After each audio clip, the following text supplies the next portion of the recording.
क्या साथियों आपको भी पता है कि यूपी पुलिस के द्वारा यहाँ पर होम गार्ड का क्या किया जाने वाला है, वैकेंसी यहाँ पर आउट किया जाने वाला है, जिसके रिगार्डिंग आज ये वीडियो यहाँ पर आप लोगों के सामने लेकर के आए हूं, जिसमें हम बात करने वाले हैं फिजिकल स्टैंडर्ड के बारे में, रिटन एग्जाम के बारे में। उसके बाद हम बात करेंगे यहाँ पर रनिंग के बारे में, पीटी और पीएसटी क्या होता है। तो स्वागत करता है आपका भाई एक बार फिर से अपने YouTube channel exam info with Suraj में। अगर आप लोग चैनल पर नए हैं तो चैनल को सब्सक्राइब करना मत भूलिए, क्योंकि आपका भाई इस तरीके का वीडियो लाता रहता है। यहाँ पर हम बात करने वाले साथियों यूपी पुलिस होम गार्ड भर्ती 2025। अब जब हम इसकी बात करते हैं, ये वैकेंसी कुल मिलाकर के यहाँ पर कितनी है 45 की, यानी कि 45,000 प्लस की बात करते हैं। लेकिन ये वैकेंसी अभी आउट नहीं की गई है, क्या पता नवंबर के एंड तक या दिसंबर के फर्स्ट वीक तक ये क्या कर दे, आपको देखने को मिले। तो उससे पहले आपको जानना जरूरी है कि उससे पहले आप प्री प्लानिंग करना शुरू कर दे, जो आपके लिए एक प्लस पॉइंट साबित हो सकता है। तो मैं यहाँ पर बात करने वाला हूँ साथियों, सबसे पहले जो कौन कौन से लोग यहाँ पर भर सकते हैं। तो यहाँ पर आपकी जो उम्र होनी चाहिए वो उम्र होनी चाहिए कम से कम 18 वर्ष, और जो हम बात करते हैं ज्यादा से ज्यादा कितना वर्ष, 30 वर्ष की बात करते हैं। लेकिन यहाँ पर एक चीज आपको ध्यान देने वाली बात क्या है, यहाँ पर कैटेगरी का आपको ध्यान देना है। जैसे मैंने यहाँ पर लिखा हुआ 30 वर्ष आखिरी है, तो यहाँ पर आप एससी और एसटी और जो भी कैटेगरी के लोग हैं वो अपने हिसाब से आप उनमें क्या कर सकते हैं, यहाँ पर ईयर देख सकते हैं। किसी ओबीसी का आपको पता है 3 साल का रिलैक्सेशन दिया जाता है, एससी वाले ओबीसी का 3 साल के लिए, एससी का एसटी का यहाँ पर 5-5 साल के लिए बात करते हैं। ये आपको ध्यान में रखना है। तो कहीं ना कहीं यहाँ पर साथियों आप लोगों के लिए फायदा होने वाला है, तो आप लोगों को सबसे पहले इसके बारे में जानकारी इकट्ठा करना जरूरी है। यहाँ पर लिखा हुआ है जो टोटल नंबर ऑफ पोस्ट है वो कितनी है, 45,000 है। ये 45,000 एक कैटेगरी के लिए नहीं है, यहाँ पर जनरल मेल भी होंगे, इसमें फीमेल भी होंगे, जनरल से भी आएंगे, ओबीसी भी आएंगे, ईडब्ल्यूएस से भी आएंगे, एससी भी होंगे, एसटी भी होंगे, पीडब्ल्यूडी वाले भी होंगे। यहाँ पर हर एक तरीके से categorization according to your reservation criteria या कैटेगरी आप बोल सकते हैं कि आपके वर्गानुसार यहाँ पर आपको पोस्ट देखने को मिलेंगी। जैसे ये वैकेंसी आउट होती है, आपके सामने आपका भाई पूरा कैटेगराइज करके आपके सामने समराइज करके आपके सामने वीडियो लाने की कोशिश करेगा।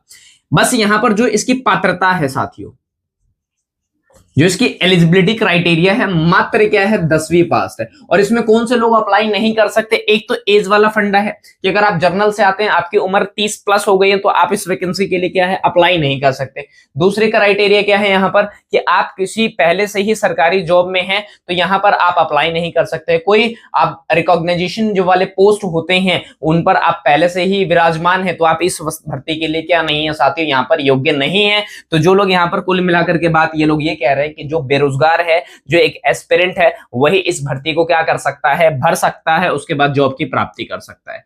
बात करते हैं इसमें क्या क्या सिलेक्शन प्रोसेस होता है। तो यहां पर सबसे पहले यहां पर आपका रिटन एग्जाम लिया जाता है, उसके बाद है फिजिकल एफिशिएंसी टेस्ट, और फिजिकल क्या है स्टैंडर्ड टेस्ट की बात करते हैं। उसके बाद आपका डीवी लिया जाता है, उसके बाद आपका यहाँ पर फाइनल क्या है मेडिकल के बाद आपका मेरिट तैयार किया जाता है। तो सवाल यहाँ पर यह है कि आखिरकार ये जो रिटन एग्जाम है इसका पैटर्न क्या रहता है, तो मैंने यहाँ पर बता रखा है। उसके बाद यहाँ पर पीईटी वाले का और क्या यहाँ पर पीएसटी वाले का क्या है क्राइटेरिया, पर मैं बता देता हूँ आपको। सबसे पहले रिटन एग्जाम की ओर चलते हैं। तो यहाँ पर जो यूपी पुलिस की तरफ जो होम गार्ड का एग्जाम लिया जा रहा है, यहाँ पर वो लगभग कितने यहाँ पर क्वेश्चन आपको देखने को मिलते हैं, 150 आपको क्वेश्चन यहाँ पर देखने को मिलेंगे। और टोटल कितने मार्क्स के होंगे, ये यहाँ पर मार्क्स होंगे 300। यानी कि आप बात करेंगे हर एक जो क्वेश्चन होंगे वो कितने मार्क्स वेरी करता है, 2।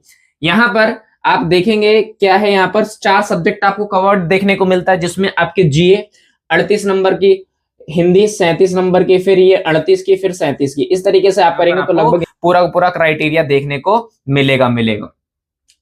उसके बाद साथियों यहाँ पर आप इसको जोड़ लीजिएगा, यहाँ पर कितना आएगा, 150 ही आएगा। 1-2 नंबर ऊपर पीछे हो सकता है, किसी में सवाल ज्यादा पूछ दे, 40 पूछ दे, किसी में क्या पूछ दे, 35 पूछ दे। तो इससे आपको घबराना नहीं है, ओवरऑल मोटा मोटी आपको मान करके यहाँ पर ये वाली बातें रखनी है। उसके बाद यहाँ पर देखेंगे 0.50 की क्या है, यहाँ पर नेगेटिव मार्किंग है। मतलब 2 अगर आप क्या करते हैं, यहाँ पर 2 अगर आप गलत करते हैं तो आपका एक सही वाला क्या हो जाएगा, आउट हो जाएगा, खट जाएगा, वो भी खत्म हो जाएगा। और आपको जो टोटल समय दिया जाता है 120 मिनट, कितने घंटे, इट मींस 2 घंटे की बात करते हैं। तो आपके पास यहाँ पर कम समय है, 150 क्वेश्चन 2 घंटे। और यहाँ पर ये मैथ रीजनिंग वाले हैं, तो ये आपको देखना पड़ेगा, आपको टाइम मैनेजमेंट, आपको ये प्री प्लानिंग, इसलिए आपका भाई ये वीडियो लेकर के आया। जिस दिन वैकेंसी आती है उस दिन तो हम बात करेंगे। आज मैं आपको इसलिए बता रहा हूं क्योंकि यहाँ पर इसकी चीज को देख करके आप पहले अपने आप को क्लेरिफाई कर पाएंगे और जाकर के तैयारी में लग जाएंगे।